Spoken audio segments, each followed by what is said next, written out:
Hello all, నేను మీ రచనా శృంగ వరకు. Welcome to federal Telangana. ప్రకృతి సంరక్షణలో అటవీ సంరక్షణ కూడా ఒక భాగం. ప్రస్తుతం తెలంగాణలో చూసుకుంటే దాదాపు 12 లక్షల ఎకరాల అటవీ భూమి అనేది అంతర్ధానం అయిపోయిందని చెప్పుకోవచ్చు. ప్రభుత్వాలు ముఖ్యంగా బీఆర్ఎస్ ప్రభుత్వం అసెంబ్లీ ఎన్నికల కన్నా ముందు జులై నెలలోనే పోడు భూముల పేరుతో దాదాపు 8 లక్షల ఎకరాల వరకు పట్టాలతో సహా ఇచ్చేసింది. అలా ప్రభుత్వాలు అధికారాల్లోకి వచ్చినప్పుడల్లా కూడా ఈ భూ పంపిణీ జరుగుతూనే ఉంది. ఇది కాకుండా ప్రాజెక్టులు, ప్రజా అవసరాల పేరిట మొత్తం మీద ఈ తెలంగాణ ఏర్పడిన 10 ఏళ్ల కాలంలో 12 లక్షల ఎకరాలైతే ఇప్పుడు అంతర్ధానం అయిపోయాయి. ఇది ప్రకృతి మీద ఎటువంటి ప్రభావం చూపిస్తుంది? అలాగే ఫారెస్ట్ రెగ్యులేషన్ యాక్ట్స్ ఏవైతే ఉన్నాయో వాటిని అతిక్రమించి ప్రభుత్వాలు పవర్‌లోకి రావడానికి లేదా ఏదో ఒక పేరిట ఇలా ఫారెస్ట్ ల్యాండ్స్‌ని కూడా ఇప్పుడు రీసెంట్‌గా మనం హెచ్‌సీయూ వివాదం కూడా చూస్తూ ఉన్నాం కాబట్టి, ఈ నేపథ్యంలో ఓవరాల్‌గా ఇవి ప్రజల భవిష్యత్తుని ఎటువంటి ప్రమాదంలో పెట్టబోతున్నాయి? దీనికి అంటే ఇప్పుడు గిరిజనులు కావచ్చు, అక్కడ ఉండే వాళ్ళకి వ్యవసాయం పేరుతో ఇవి ఇస్తున్నప్పటికీ వీటికి ఆల్టర్‌నేటివ్ ప్రత్యామ్నాయాలు అంటే వీటికి ప్రత్యామ్నాయాలు ఏమైనా ఉన్నాయా? ఈ విషయాల గురించి మనతో మాట్లాడడానికి ఉన్నారు నరేంద్ర గారు, సీనియర్ జర్నలిస్ట్, అలాగే కల్లావజ్జల శివాజీ గారు. దాదాపు 12 సంవత్సరాలు అటవీ సంరక్షణ, వన్య సంరక్షణ వీటన్నిటి మీద కూడా కేస్ స్టడీస్ చేశారు. వివిధ ఎన్‌జీఓలతో పనిచేశారు. అలాగే సాహితీవేత్త, రచయిత కూడా, అలాగే మంచి ఆర్టిస్ట్ కూడా. సో, ముందు శివాజీ గారు మీతో మొదలు పెడదాం. మీరు ఆల్రెడీ చాలా మంది ఎన్‌జీఓస్‌తో పనిచేశారు కాబట్టి, పర్టిక్యులర్‌గా కేస్ స్టడీస్ కూడా చేశారు కాబట్టి, ఇప్పుడు తెలంగాణలో కనిపిస్తున్నటువంటి ఈ క్రమాన్ని అంటే 12 లక్షల ఎకరాలు అంటే దాదాపు 10% అటవీ భూములు మాయమైపోవడాన్ని మీరెలా చూస్తారు? ఇది ఇంపాక్ట్స్ ఎలా ఉండబోతున్నాయి? ఇది చాలా దారుణమైన విషయం అమ్మా. ఎలాగంటే నేను 1976లో హైదరాబాద్లో సెటిల్ అయ్యా. అప్పటి నుంచి ఇవాళకి నాకు తెలిసి అలా లెక్క చెప్పడానికి కానీ అయితే ఒక 8 చెరువులు పూడిపోయినాయి. చిన్న చిన్న కుంటలకు బావులు కాకుండా చెరువులు పూడిపోయినాయి. అంటే పూర్తి చేశారు, ఎంక్రోచ్ చేశారు, రైట్. అలాగే చిన్న పెద్ద పార్క్ని మెల్లగా దాన్ని గోడని ముందుకు తోసి అలా అలా అలా అలా అలా కంచె తీసేసి అవి అయితే వాటికైతే అంతులు లెక్కలేదు. కాలనీస్ పెరుగుతున్న కొద్దీ, కాలనీస్ లేకముందు ఏముండేవి ఇక్కడ మనకి? పెద్ద పెద్ద కాలనీలు విస్తారంగా పెరగడానికి ముందు ఏముండేవి? అద్భుతమైన రాళ్ళు బండలు, డక్కన్ ట్రాప్స్ అంటారు. అద్భుతమైన చాలా సౌందర్యమైనటువంటి పెద్ద పెద్ద బండలు. వాటి కింద ఎకో సిస్టమ్ ఉంటుంది, రాళ్ల కింద ఎకో సిస్టమ్ ఉంటుంది కదా. సో నీరు, జంతుజాలాలు, జీవజాలం చాలా ఉంటుంది. అవి పర్యావరణానికి అత్యవసరమైనటువంటి అవి. అది కాక చెట్లు, కేవలం చెట్లు ఉండే ప్రాంతాలు, కేవలం పొదలుండే ప్రాంతాలు, కేవలం వ్యవసాయానికి పనికొచ్చే ఎన్ని ప్రాంతాలు 76 నుంచి నేను సెటిల్ అయిన హైదరాబాద్ సెటిల్ అయిన నుంచి ఇవాటి వరకు ఎన్ని మాయమైపోయాయి. అలాగే ఆ పార్కుల్ని కాపాడడం ఎంత కష్టమైపోయింది.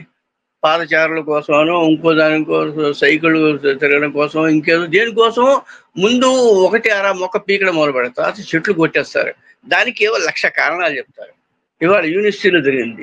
ప్రతి చోట ఈ భూమిని ప్రభుత్వం కాపాడడానికే కానీ, ప్రభుత్వ అధికారులు కాపాడడానికి కానీ, అమ్ముకోవడానికి కానీ, ఇతర వినియోగాల కోసం కాదు. ఇది స్పష్టంగా ఎప్పుడో మనకి రాజ్యాంగంలో ఉన్న విషయం. కోర్టులు తీర్పులు ఇచ్చారు చాలాసార్లు. ఇక్కడ ఏం జరుగుతుందంటే, ప్రజావసరాలు, ఏ ప్రజలు, ఎవరి అవసరాలు, ఎటువంటివి, ఎక్కడివి? నీరు నిలిచే చోట నీరు నిలవాలి, నీరు ప్రవహించే చోట నీరు ప్రవహించాలి, అడవి పెరిగే అవకాశాలు ఉండే చోట అడవులు పెరగాలి.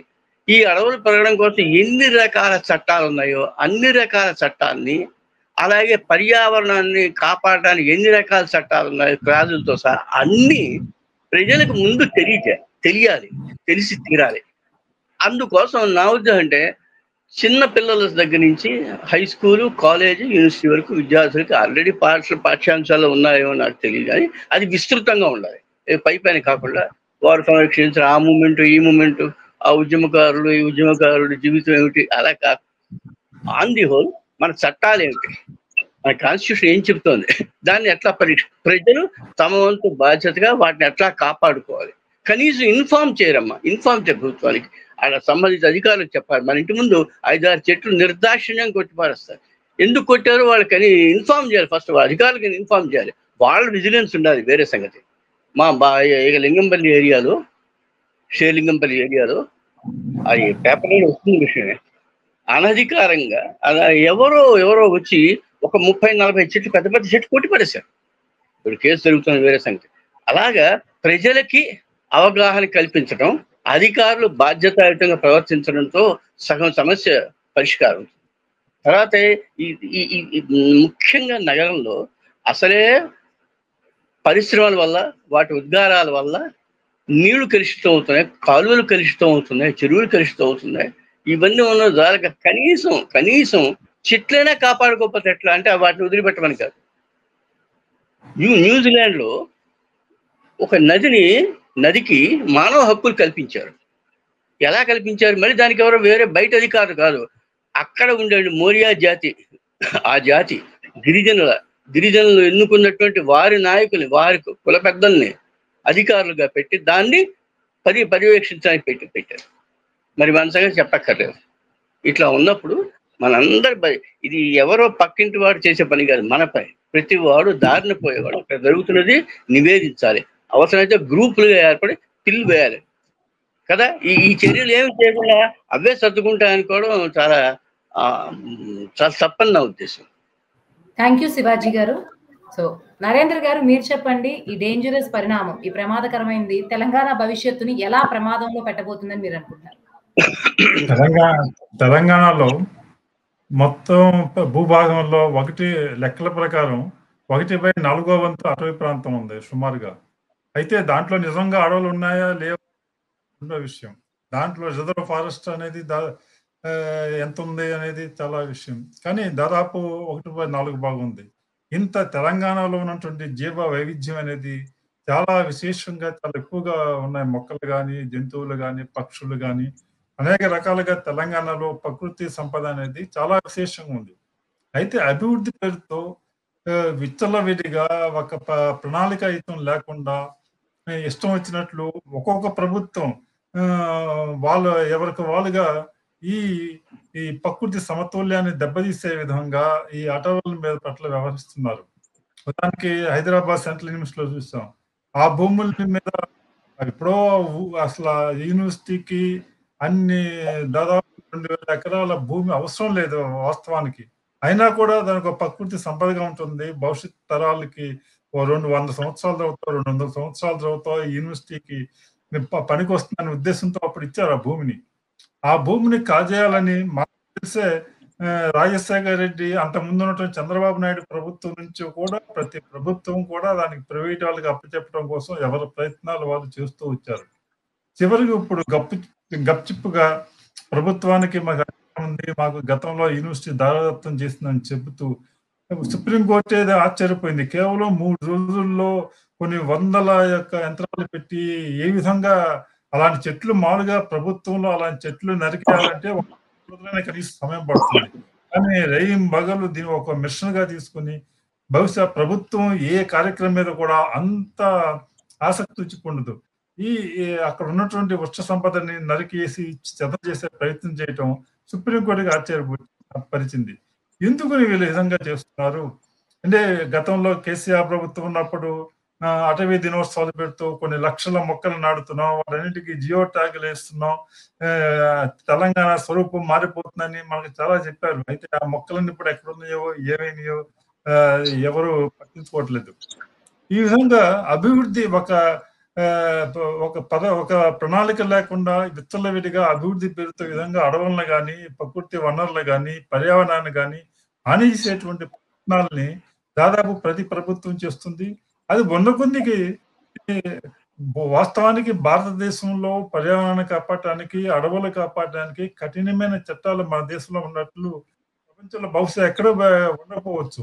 కానీ వాటిని అమలు చేసే విధంలో ప్రభుత్వాలు కానీ, లేకపోతే ప్రజలు కానీ, మరి ఈవెన్ కోర్టులు కానీ చాలా ఉదాసీనంగా వ్యవహరిస్తూ పర్యావరణం పట్ల, అడవుల పట్ల ఒక విధంగా ఎటువంటి లెక్కలేని విధంగా వ్యవహరిస్తూ ఈ విధంగా వాటి యొక్క ఉనికికే ప్రమాదం చేయటం వలన మనం ఆల్రెడీ చూస్తున్నాం. గత సంవత్సరం భారతదేశంలో కన్నా కాదు, ప్రపంచవ్యాప్తంగా అది అత్యంత ఉష్ణోగ్రత వచ్చిన సంవత్సరంగా గత సంవత్సరాన్ని వాతావరణ శాస్త్రవేత్తలు చెప్తున్నారు. ఇంకా ఇటువంటి అకాలంలో వర్షాలు రావటం, విపరీతంగా ఎండలు రావటం, ఈ విధంగా ప్రకృతి యొక్క స్వభావం వాతావరణ స్వభావాలు మారిపోవటం, ఇవన్నీ కూడా పర్యావరణం పట్ల, అడవుల పట్ల మనం శ్రద్ధ చూపడం వల్లనే జరుగుతున్నాయని చెప్పొచ్చు. థ్యాంక్ యూ నరేంద్ర గారు. శివాజీ గారు మీరు చెప్పండి. మీరు కేస్ స్టడీస్ కూడా చేశారు కాబట్టి ప్రభుత్వం ముఖ్యంగా ఈ పోడు పేరుతో ఇవ్వడం అనేది కొంత గిరిజనులు కావచ్చు, ఆ స్లాష్ అండ్ బర్న్ పద్ధతిలో ఇవ్వడం అనేది ఒక రకంగా ఉపాధి కల్పించడమో వాళ్ళకి ఇవ్వడమో అన్న ఒక జస్టిఫికేషన్ అయితే చెప్తూ ఉంది. సో దీనికి ఆల్టర్నేటివ్ గా ఏం చేయొచ్చు అనుకుంటున్నారు? దీనివల్ల అటవులు అనేవి, అడవి ప్రాంతం అనేది తగ్గిపోతుంది కాబట్టి దీనికి ఆల్టర్నేటివ్ గా ఏం చేయొచ్చు? అలాగే చట్టాలు ఇటువంటి పరిస్థితుల్లో ఎంత మేరకు పనిచేస్తున్నాయి, ఎంత మేరకు ఎఫెక్టివ్ గా ఉన్నాయి?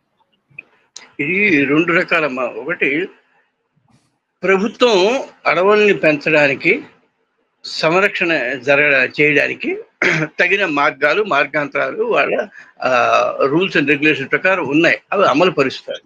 అయితే అవి ఎలా అమలు జరుగుతున్నాయి? ఉదాహరణకి మెదక్ ప్రాంతంలో ఒక 20-30 ఏళ్ల క్రితం మ్యాప్లో లేని ఒక చెట్లు లేని ప్రాంతాన్ని అక్కడి ప్రజలు అందరూ కలిసి వేల చెట్లు పెంచి అద్భుతంగా అడవిలా తయారు చేశారు.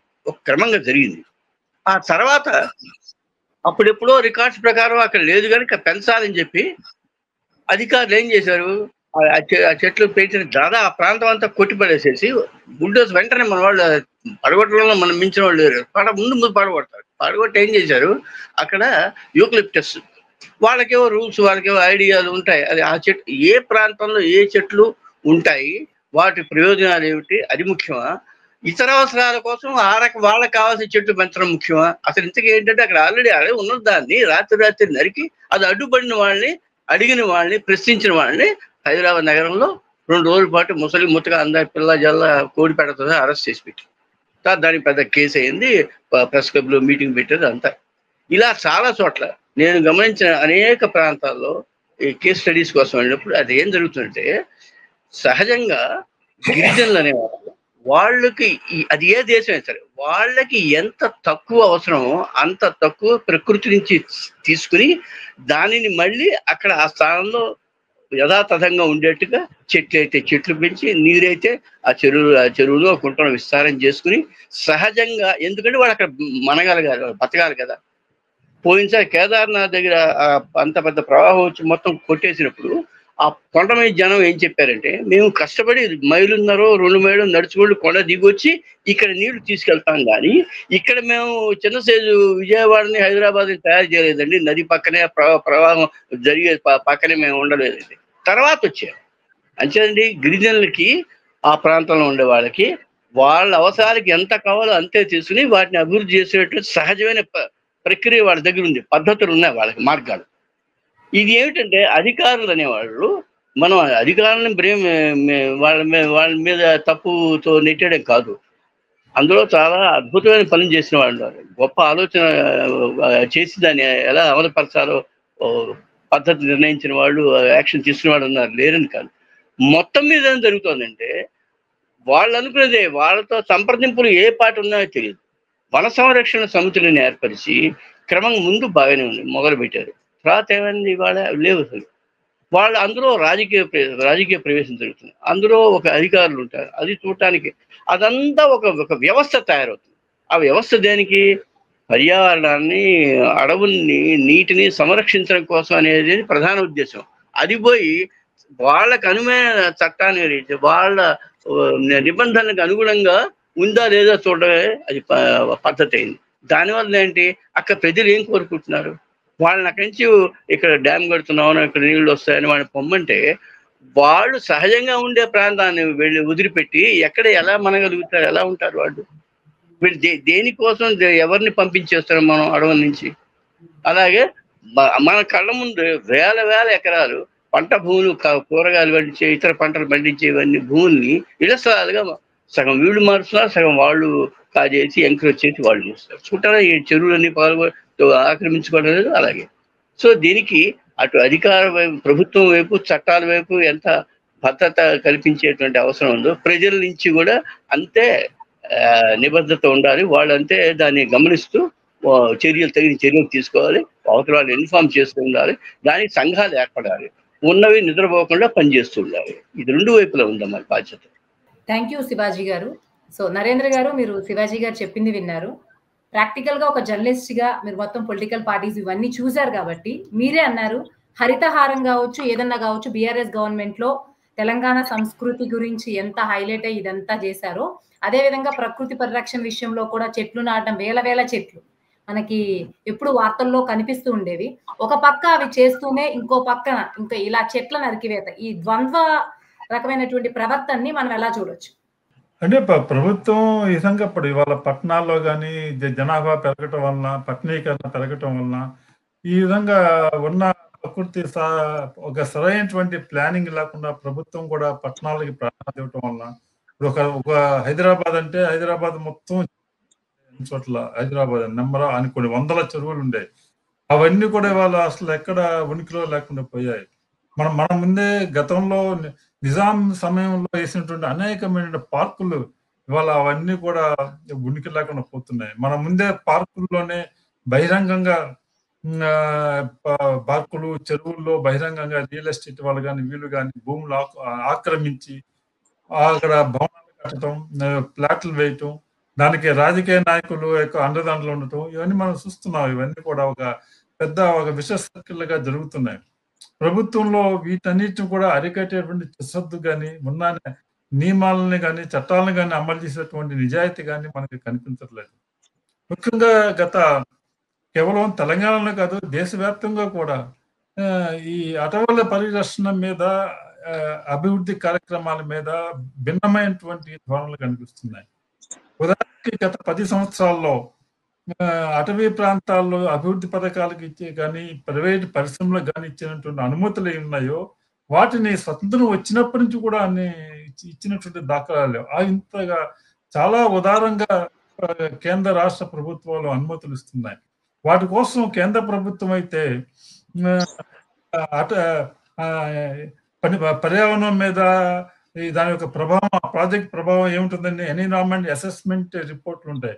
ఆ రిపోర్ట్లో ఉన్నటువంటి అనేకమైన నిబంధనలు దాదాపు గత 2018 నుంచి 2022 వరకు 3-4 ఏళ్లలో 100కు పైగా నిబంధనల్ని సడలించేసింది ప్రభుత్వం. దాన్ని గతంలో పర్యావరణానికి హాని కలిగించే ప్రాజెక్టుల మీద పబ్లిక్ హీరింగ్ అని జరిపి ప్రజల అభిప్రాయం సేకరించేవారు. ఇప్పుడు అసలు ఎక్కడ కూడా పబ్లిక్ హీరింగ్ అనేది దాదాపు ఎక్కడ కూడా జరగట్లేదు. జరిగినా కూడా మొక్కుబడిగా ప్రజలు రాకుండా పోలీసులు పహారాతో జరుగుతున్నాయి.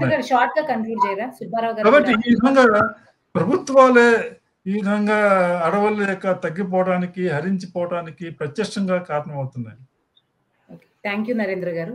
ఫైనల్ గా ఇప్పుడున్న దశలో ఆల్మోస్ట్ ఆల్ అటవీ ప్రాంతాలన్నీ కూడా కొంత ఎక్స్టింక్ట్ అయిపోతున్న ఈ క్రమంలో అట్లీస్ట్ ఇప్పటి నుంచి ఎటువంటి జాగ్రత్తలు తీసుకుంటే కొంత ఉన్నదైనా సరే మిగిలే అవకాశం ఉంటుంది అనుకుంటున్నారు? అది ఒక స్ట్రైట్ గా ఒక వాక్యం చెప్పే విషయం కాదు. అది బాధ్యతాయుతమైన అధికారులతో పాటు ప్రజలకి విస్తారంగా ఏ ప్రాంతంలో మన మ్యాప్లో, మన లొకేషన్ మ్యాప్లో ఇంటి దారి చూపించేట్టుగా ఏ ప్రాంతంలో ఏ దశకాలు, ఏ తేదీలు, ఏ నెల, ఏ కాలంలో ఎంతంత విస్తారంగా చెట్లు ఉన్నాయి, ఎప్పటి నుంచి ఎంతంత భాగం పోతుంది, అది వాళ్ళకి తెలియపరచాలి. అది వార్తాపత్రికలకి, జర్నలిస్టులకి అటువంటి కృషి చేయాల్సిన అవసరం ఉంది. ప్రజా సంఘాలు, పౌర హక్కుల వాళ్ళతో సహా అందరి సమష్టి బాధ్యత ఇది. ఎందుకంటే మన అవతల వాళ్ళు ప్రభుత్వం కల్పించుకుని చేయడం ఒక పద్ధతి, అది చేసి తీరాలి.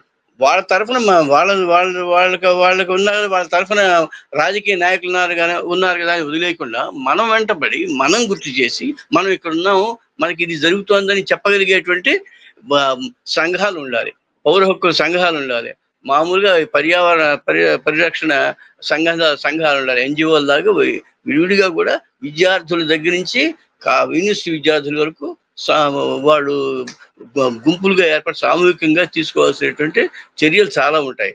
అది ఉదాహరణకి సుబ్బారావు గారు, ఆయన వారి నేతృత్వంలో ఎన్ని చెరువులు కాపాడారో, ఎన్ని చెరువులు కాపాడడానికి ఏమేమి నియంత్రణ తీసుకోవాలి, ఏ బాధ్యతలు తీసుకోవాలి, ఎంతగా ప్రభుత్వంతోనూ అధికారంతోనూ ఆయన ప్రసంగాల్లోనూ రాతల్లోనూ చర్చల్లోని ఎన్నో బహుళ ప్రశంసనీయంగా వారు కృషి చేశారు. అది వారి పెద్దలు ఆ పనిలో ఉన్నారు. అలాగా ఇది మన బాధ్యత గారు ఒకరు చూసుకుంటారు వారెవరో ఉన్నారని కాకుండా అది సంఘాలుగా ఏర్పడాలి, ప్రజా సంఘాలు ఏర్పడాలి. చాలా విషయాలు ప్రజా సంఘాలు ప్రజా దర్యాప్తులు ఎలా ఉంటాయో దీనికి కూడా ఉండాలి. వెళ్ళి ఒక చోట ఒక అన్యాయం భౌతికంగా ఎవరినో కొట్టారనో చంపారనో అన్యాయం జరిగితే అక్కడికి వెళ్ళి నిజ నిర్ధారణ కమిటీలు ఎలా ఉన్నాయో అలాగే విద్యార్థులు, పెద్దలు, రిటైర్డ్ ఉద్యోగులు వాడు సంఘాలుగా ప్రతి కాలంలో సంఘం ఉంటుంది కదా, అలా ఏర్పడి వాళ్ళు వెళ్ళి వాకప్ చేసి మా కనీసం ఆయా ప్రాంతాలు అయ్యో ఇక్కడ 50 చెట్లు ఉండేవి, 200 చెట్లు ఉండేవి, ఇవాళ చెట్టు అన్ని పోయి ఎవరు కొట్టేశారు, రాత్రి కొట్టేశారండి, లేకపోతే ఇప్పుడు పోయి ఇదిగో ఈ చెరువు ఇలా పూడ్చిపోతుంది, ఇదిగో వాళ్ళు ఎంకరేజ్ చేస్తారు అని ఒకరు ఇద్దరు ధైర్యం చేయలేరు. ఒక సమూహంగా ఏర్పడి వాళ్ళు ప్రభుత్వాన్ని నిలదీసి అడగాలి. అలాగే అత్యవసరం అయితే కోర్టుకు వెళ్ళేటువంటి సత్తాన్ని పెంచుకోవాలి వాళ్ళు.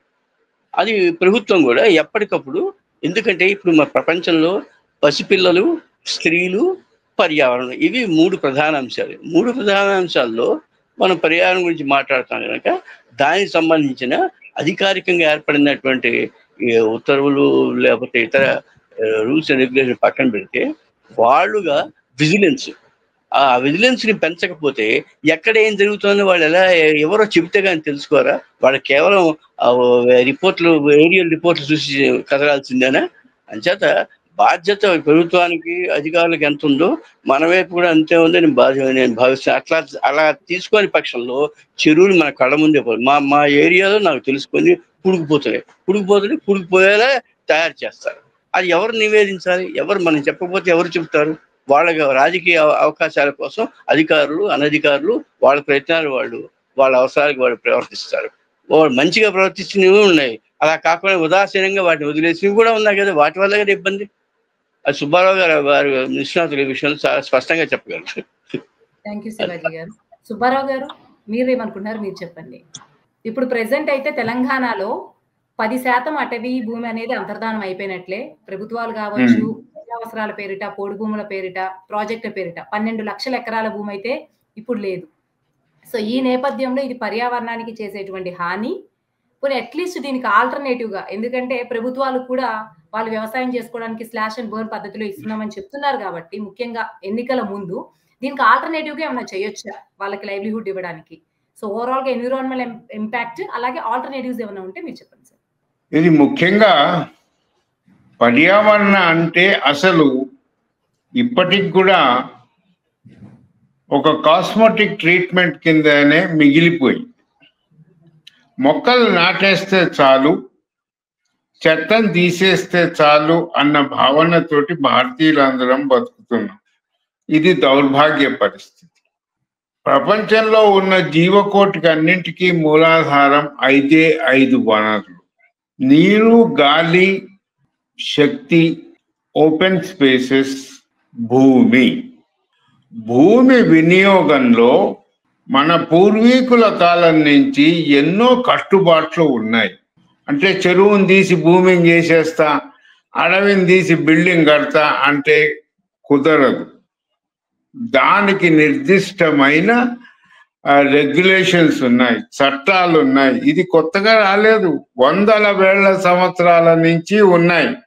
వీటన్నింటినీ తీసేస్తూ మనకి ఈ 5 ఉన్న సంబంధాన్ని పూర్తిగా తుడిచిపెట్టడానికి జరుగుతున్న క్యాపిటలిజంలోని ఒక కుట్ర ఇది. ఎందుకంటే హ్యూమన్ సెటిల్మెంట్కి నీరే ఆధారం. నదీ తీరాలనే మన సమాజాలు ఏర్పడ్డాయి. ఇప్పుడు చూడండి, ఈ ఏర్పడ్డ సమాజాల్లోనే ప్రతిదీ ఒక పెద్ద విశ్వనగరం అయింది. Delhi, Yamuna, Rajahmundry, Godavari, Krishna, Vijayawada, Musi, Hyderabad, Indus valley civilization అన్నారా? భూ వినియోగంలో 35% మీకు అడవి ఉండాలి అంటే ఉండాలి. నాకు అందుబాటులో లేదు, నా చెయ్యి 10 అడుగులు చెయ్యి అంటే భగవంతుడు నీకు చేతులు పెంచేసి, కావాలంటే కాళ్ళు పెంచేసి, లేకపోతే బుర్ర పెంచేసి, ఇట్లా అవయవాల్లో తేడాలు తీసుకురాలేదు. దేనికి అవైనా నిర్దిష్టమైన ఉపయోగాలు ఉన్నాయి, వాటి చేయాల్సిన బాధ్యతలు ఉన్నాయి, వాటిని మనం ఉపయోగించుకోవాల్సి. ఇప్పుడు ఏం చేస్తున్నాం? డబ్బు కావాలి. నేను అడుగుతాను, ఇప్పుడు ఇందాక శివాజీ గారు అన్నారు ప్రజలు అడగాలి. ఎక్కడ అడుగుతారండి? ల్యాండ్ సీలింగ్ యాక్ట్ గురించి ఎవడన్నా అడుగుతున్నాడా? ఇప్పుడు ఒక్కొక్కరికి 10 ఫ్లాట్లు ఉన్నాయి.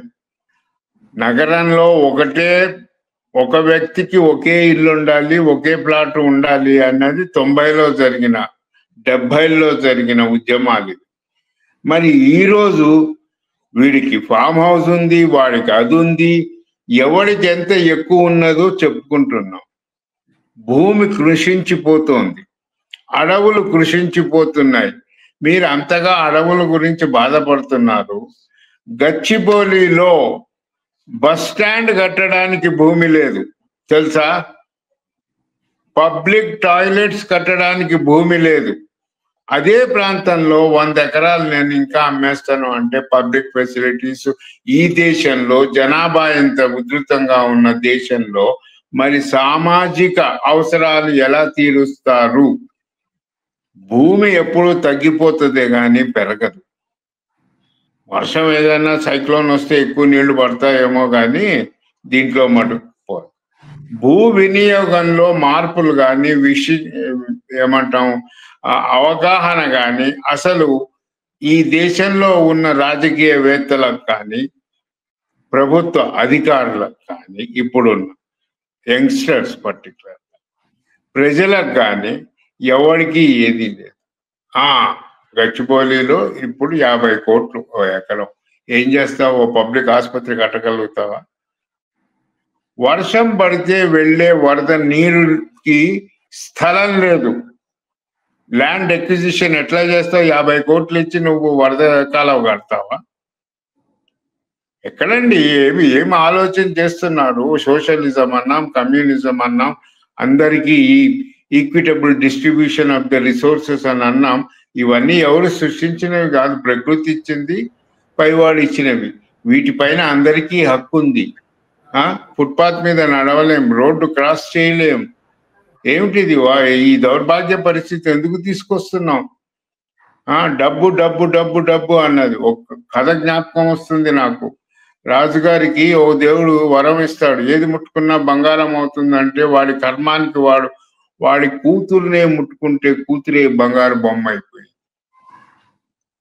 You cannot eat money. భూమి వినియోగంలో ఆలోచన ఉండాలి ప్రజల్లో, మేధావుల్లో. ఇది ప్రశ్న అన్నది కాదండి. భూమి వినియోగం ఎలా చేసుకోవాలి, ఎలా అందరికీ అందుబాటులో ఉండాలి అన్నది. అంతేనే కానీ ఫలానా డమ్కా డిగకి 100 ఎకరాలు ఉంది ఎట్లా ఉంటుందండి? ల్యాండ్ సీలింగ్ యాక్ట్లు అన్ని ఎత్తేసాము కనుక ఇప్పుడు మనం ఏదైతే పరిస్థితి నుంచి మనం ప్రయాణిస్తున్నామో చాలా డేంజరస్ పరిస్థితి. అసలు భూమి ప్రజా వినియోగాలకు అసలు ఉండదు. ఒకప్పుడు ఏది హార్వెస్టింగ్ చేసిన తర్వాత ధాన్యం ఆరబోసుకోవడానికి మనకు కళాలు ఉండేవి, ఓపెన్ ప్లేసెస్. ఇప్పుడు రోడ్డు మీదే పోసుకుంటున్నారు. మరి ఈ పరిస్థితి ఎందుకు వచ్చింది? కామన్ ల్యాండ్స్ ఏమైనాయి? గవర్నమెంట్ ల్యాండ్స్ లేవు. ఇది ప్రజా ఆస్తులకి ఎన్నుకోబడ్డ ప్రభుత్వాలు ధర్మకర్తలు. రాజ్యాంగం ప్రకారం వాళ్ళు ఓనర్స్ కాదు. నేను ఇది అమ్ముకుంటా, నేను అది అమ్ముకుంటా, వాడు అప్పు చేసిపోయిండు, వాడు అప్పు చేస్తే తీసుకురా. జపాన్లో ప్రైమ్ మినిస్టర్స్ నే జైల్లోకి పంపారు కరప్ట్ ప్రాక్టీసెస్ లో. మరి మనం చాలా పెద్ద ధార్మికమైన దేశం, మరి మనం ఎందుకు మాట్లాడుకోవడం లేదు? ఎందుకు ఇది చేయడం? అమ్మ, భూమి అన్నది చాలా నిర్దిష్టమైన కొలతలతో ఉంటుంది. జనాభా పెరుగుతూ ఉంటుంది. దీన్ని ఏ విధంగా ఒక విశిక్షణతోటి మనం యాజమాన్యం చేయగలుగుతాము, అప్పుడే మనకు ఒక సుస్థిరత వస్తుంది. ఒక 25 ఏళ్ల నుంచి మొదలైంది. ఇది అమ్ముకో, అది పెట్టు, ఇది కుదబెట్టు. మీకు తెలుసా అసలు ప్రభుత్వాలు ఉన్నాయా అనిపిస్తుంది నాకు. గట్కేసర్లో ఓ చెరువును కుదబెట్టి 40 కోట్లు ఇండియన్ ఓవర్సీస్ బ్యాంక్ అప్పిచ్చింది. ఆ అప్పిచ్చినోడు ఎట్లా ఇచ్చినాడో నాకు తెలియదు. అదే నేను పోయి ₹1,00,000 ఈరా అంటే నాకు 1,00,000 ప్రశ్నలు అడుగుతాడు. అవునా? మరి నేషనలైజ్డ్ బ్యాంక్స్ ఎందుకు ప్రశ్నించడం లేదు? ఇదే మేధావులు. కనుక భూమి వినియోగం అన్నది ఆషామాషా కాదు. సుబ్బారావు గారు, మరి ఈ నేపథ్యంలో మీరే చెప్పారు, మనుషులు పెరుగుతూ ఉంటారు, జనాభా పెరుగుతూ ఉంటుంది, కానీ భూమి మాత్రం ఎప్పుడు ఫిక్స్డ్ ఆ విస్తీర్ణంతోనే ఉంటుంది అని. మరి ఈ సిచ్యువేషన్ లో ఇటువంటి డ్రాస్టిక్ నిర్ణయాలు తీసుకోవడం అనేది ఎంతవరకు జస్టిఫైబుల్ అనుకుంటున్నారు? అంటే అవసరాలు తీరాలి, అవసరాలు తిరగడానికి ఇంకేమైనా ప్రత్యామ్నాయాలు ఉన్నాయి అనుకుంటున్నారా? అంటే నేను ఒకటి చెప్పనమ్మా. ఓ మధ్యతరగతి కుటుంబీకుడు ఆడపిల్లల పెళ్లిళ్ళు చేయడానికి, కొడుకులు మిగతా మీ పిల్లల్ని చదివించుకోవడానికి ఒక్కొక్క ఎకరం అమ్ముకుంటూ వచ్చారు. నేను చూశాను, నేను చేశాను. అవును. అంటే ప్రభుత్వాలకి ఒక మధ్యతరగతి క్యాబినెట్ మినిస్ట్రీ ఉంటుంది. ఎంతో ట్రైనింగ్ పొందిన IAS ఆఫీసర్లు ఉంటారు. ఇలాంటి బిల్డింగ్ కాంక్రీట్ కట్టడాలు మాకు వద్దు, మేము వద్దన్నా 100 లక్షల కొద్దీ వస్తున్నారు మా జంతుజాలాలను చూడడానికి, ఈ ఈకో టూరిజంలోనే మాకు రెవెన్యూ వస్తుంది అన్నారు. అవునా? మరి దీంతో పాటుగా మనమేమంటాం? Medical tourism, temple tourism. మరి డబ్బంతా ఏం చేస్తున్నారు? ఎవడు స్వాహా చేస్తున్నాడు? ఎవడు తింటున్నాడు? అడుగుతున్నాడు ఎవడన్నా? ఇప్పుడు ఈ పరిస్థితుల్లో ఈ అప్పు తీర్చాలంటే ఏం చేయాలంటే అమ్ముకుందామా? ఇప్పటికీ ఈస్ట్ ఇండియా కంపెనీ పరిస్థితులకి తేడా ఏముంది? మన చదువులకు అర్థాలు ఏమున్నాయి? మూసేయండి అన్ని యూనివర్సిటీస్. ఈ ప్రొఫెసర్స్ ఎందుకు మనకి? ఊరికే ఊకతంపుడు లెక్చర్లు కొట్టడానిక? కనుక ఆల్టర్నేటివ్ ఈ రోజు మనకు కావాల్సింది, మనం మన వనరులను ఎలా కాపాడుకోగలుగుతాం, ఎలా యాజమాన్యం చేసుకోగలుగుతాం, ఎలా ఆర్థిక విధానాల్లో మార్పులు తీసుకురాగలుగుతాము, ఎలాంటి నియంత్రణలు మళ్ళీ మనం తీసుకురాగలుగుతాం. అది ముఖ్యం. ప్రజలకు అది చెప్పండి. అంతేనే కానీ ఓటు వస్తుంది 10,000 5,000 ఇస్తే ఓటేస్తామని సిగ్గు లేకుండా రోడ్డు మీదకి ఎక్కిన ప్రజానీకం మంది పోయిన ఎలక్షన్స్లలో ఆ ఊరిని తీసుకెళ్లి జైల్లో పెట్టాల్సింది. మరి ఏమైంది? ఇప్పుడు పరిస్థితిని ఎలా తయారు చేస్తున్నారంటే ఇక గతి లేదు. పెద్ద ఆయన అంటాడు, లేదురా నాయన ఇల్లు అమ్ముకోవాల్సిందేరా మనము అని అంటే అట్లా అని ఇప్పుడు నేను ఇది అమ్ముకోవాలా, ఇది కుదబెట్టుకోవాలా అని అంటే ఇప్పుడు పెట్టేద్దామా? మిమ్మల్ని అడుగుతున్నాను నేను. చెప్పండి మీరు. ఇది ప్రజల ఆస్తి, కొన్ని ఎన్ని లక్షల సంవత్సరాల నుంచి వచ్చిందో. చెరువుని చెరువుగా ఉంచరు, కాలువని కాలువగా ఉంచరు, చరిత్రని చరిత్రగా ఉంచరు, మనల్ని మనగా ఉంచరు ఆఖరికి. ఇది ఆలోచన చేసుకోవాల్సిన అవసరం ఆసన్నమైంది. కనుక నా విన్నపం ఏమిటంటే ఆర్థికవేత్తలు ఊరికే వెస్ట్ వైపు చూసి చెప్పకుండా మనం ఏ విధంగా తీసుకెళ్ళగలగాలి. మనం పిల్లల నుంచి మనం ఒక standard of living, American standard of living, అమెరికాలో బతకాలి అంటే, నేను మొట్టమొదటిసారి 90లో వెళ్ళినప్పుడు న్యూయార్క్ యూనివర్సిటీలో అడిగాను, అయినా అమెరికా రెండో ఇక్కడ ఏదో చాలా ఇది ఉంది అని.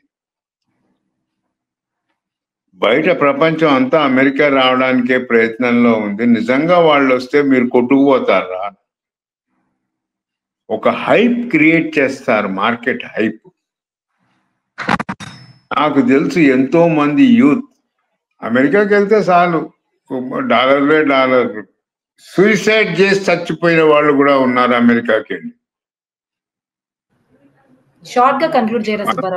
మనం వాస్తవాలను చెప్పాలి.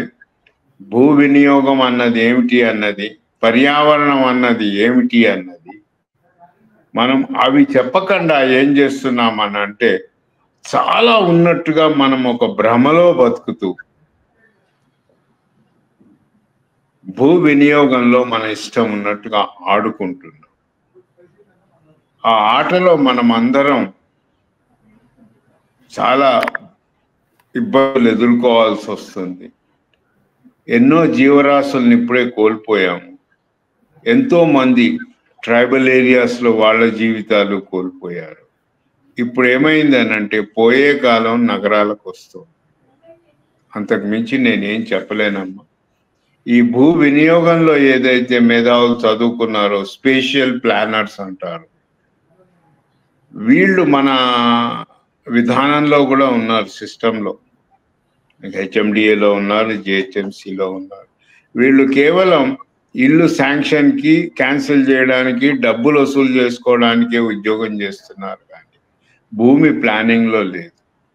భూమి ప్లానింగ్ లో 60లోను అప్పుడు ఒక ఇండస్ట్రియల్ ఏరియాకి ఒక రెసిడెన్షియల్ ఏరియాకి మధ్యలో ఒక గ్రీన్ జోన్, బఫర్ జోన్ అని ఉన్నది. ఇప్పుడు ఎలా చేశారంటే బఫర్ జోన్ కేవలం కాలవల చుట్టూ చెరువుల చుట్టూ ఉంటుంది, ఇంకెక్కడా ఇది వర్తించదు అన్నట్టుగా ప్రజల్లో. మరి నాకు అన్నిటికన్నా ఆశ్చర్యం ఏంటి అని అంటే 50 ఏళ్ల కాలంలో 90% అక్షరాస్యత పెరిగిందండి. ఇందులో 50% ఇంజనీర్లే ఉన్నారు. మరి ఇంత అక్షరాస్యత లేని కాలంలో 70లో నేను ఫీల్డ్కి వెళ్ళి ట్రైబల్ ఏరియాస్లో కానీ గ్రామాల్లో కానీ పనిచేస్తున్నప్పుడు చక్కగా చెప్పేవాడు, సార్ అది కంచె ఏరియా, అక్కడికి పోకూడదు మనం, అది పశువుల గ్రాసానికి వదిలేసిన ప్రాంతం అని మన మ్యాపుల్లో కూడా రాశారు. సుబ్బారావు గారు మళ్ళీ కన్క్లూడింగ్ లో వద్దాము. ఇక్కడితో మీరు ప్లీజ్ చర్చ ముగింపుకు వచ్చాము. సో ఈ అంశం మీద ఓవరాల్ గా మీరేమనుకుంటున్నారు కన్క్లూడ్ చేయండి. ముందు నరేంద్ర గారు మీరు కన్క్లూడ్ చేయండి. ఒకటే మాట అమ్మా, భూ వినియోగంలో మార్పులు చేసే ముందు 1,00,000 ఆలోచనలు, ఎన్ని పబ్లిక్ మీటింగ్స్ జరగగలిగితే అన్ని జరగాలి, ఆల్టర్నేటివ్స్ గురించి ఆలోచన చేసుకోవాలి. ఇక ఇది మేము తీసుకున్న నిర్ణయం, దీనికి ఇంకా ఆల్టర్నేటివ్ లేదు అన్నది ప్రజాస్వామ్యంలో అలా స్టేట్మెంట్ కష్టం మెంగడం, అంతకన్నా వేరే ఏం లేదు. Okay okay, thank you Subbarao గారు. శివాజీ గారు మీరు కన్క్లూడ్ చేయండి. ఇదేనండి, వారు చెప్పినట్టుగా ఒక నిర్ణయం తీసుకునేటప్పుడు ఆ నిర్ణయం కేవలం ప్రభుత్వంలో ఒక కార్యాలయంలో కుర్చీలు బెంచీలు సర్దడం వంటివి కావు గనక, ప్రజా సంబంధిత విషయాలు గనక ప్రజాప్రతినిధులు మాత్రమే గాక సలహా సంఘాలకు ఏర్పడిన వాళ్ళు బయట పెద్దల్ని, సుబ్బారావు వంటి పెద్దల్ని అందరిని పిలిపించి వాళ్ళ సలహా సంప్రదింపులు లేనిదే, ప్రజాభిప్రాయ సేకరణ ఇదమిద్దం తేలందే ఒక నిర్ణయం తీసుకుని అమ్మేయడం, తాకట్టు పెట్టడం చేయకూడదు. ఇది ఖచ్చితంగా జరగాల్సింది. థ్యాంక్ యూ శివాజీ గారు. ఫైనల్ గా నరేంద్ర గారు మీరు కన్క్లూడ్ చేయండి. అదే మన అభివృద్ధి నమూనా అనేది మొత్తం మనం మార్చుకోవాల్సిన అవసరం ఉంది. అది ప్రకృతిని, ప్రజా జీవనాన్ని, అవసరాలని సమన్వయం చేసుకునే విధంగా అది మనం అలాంటి నమూనాన్ని మనం ఏర్పరచుకుంటే ఈ రాబోయేటువంటి సంక్షోభం నుంచి మనం తప్పుకోవాలి. Okay, thank you all. So తెలంగాణలో కొంత అటవీ ప్రాంతం అనేది ఆల్మోస్ట్ ఇప్పుడు 10% అంతర్ధానం అయిపోయింది. సో చర్చలో మనం కన్క్లూడ్ చేసినటువంటి పాయింట్స్ ఏంటంటే, ఒక కొత్త నమూనా అయితే రావాలి. సుబ్బారావు గారు చాలా క్లియర్ గా చెప్పినట్లు ఎవరికి కూడా ఈ భూమి ఉన్నటువంటి లిమిటెడ్ విస్తీర్ణంతో భూమి ఉండడం, కానీ అవసరాలు పెరగడం, ఎలా ఉపయోగించుకోవాలి అన్న దాని మీద ఒక ఇతిమిద్ద ప్రణాళిక కానీ ఏమీ లేకుండా ఇష్టం వచ్చినట్లు చేస్తూ పోవడం వల్ల ఒక కారణం. అలాగే శివాజీ గారు చెప్పినట్లు చట్టాలని కూడా తమకు అనుకూలంగా మార్చుకోవడం, of course forest regulation acts ఇవన్నీ ఉన్నప్పటికీ వాటిని తమకు అనుకూలంగా మార్చుకోవడం. నరేంద్ర గారు చెప్పినట్టు గవర్నమెంట్స్ వచ్చినప్పుడు వాటిని కేవలం ఒక ప్రమోషనల్ యాక్టివిటీస్ గా మాత్రమే హరితహారం ఇలాంటివన్నీ చేస్తూ మళ్ళీ ఇంప్లిమెంటేషన్ లో పొలిటికల్ బెనిఫిట్ చూసుకోవడం, ఇవన్నీ కూడా తెలంగాణలో అడవులు ఈ స్టేజ్ లో ఉండడానికి గల కారణాలు. సో ఒక ఆల్టర్నేటివ్ ప్లానింగ్ నరేంద్ర గారు చెప్పినట్లు, అలాగే భూ వినియోగం మీద సుబ్బారావు గారు చెప్పినట్లు సరైన అవగాహన ప్రజలకు కూడా ఉండడం, వీటి వల్ల కొంత మార్పు వచ్చే అవకాశం ఉంది. ఆ మార్పు రావాలని కోరుకుందాం. Thank you all. Thank you Narendra గారు, శివాజీ గారు, సుబ్బారావు గారు. ఇంతటితో ఈ చర్చ ముగిద్దాం. థ్యాంక్స్. నమస్కారం.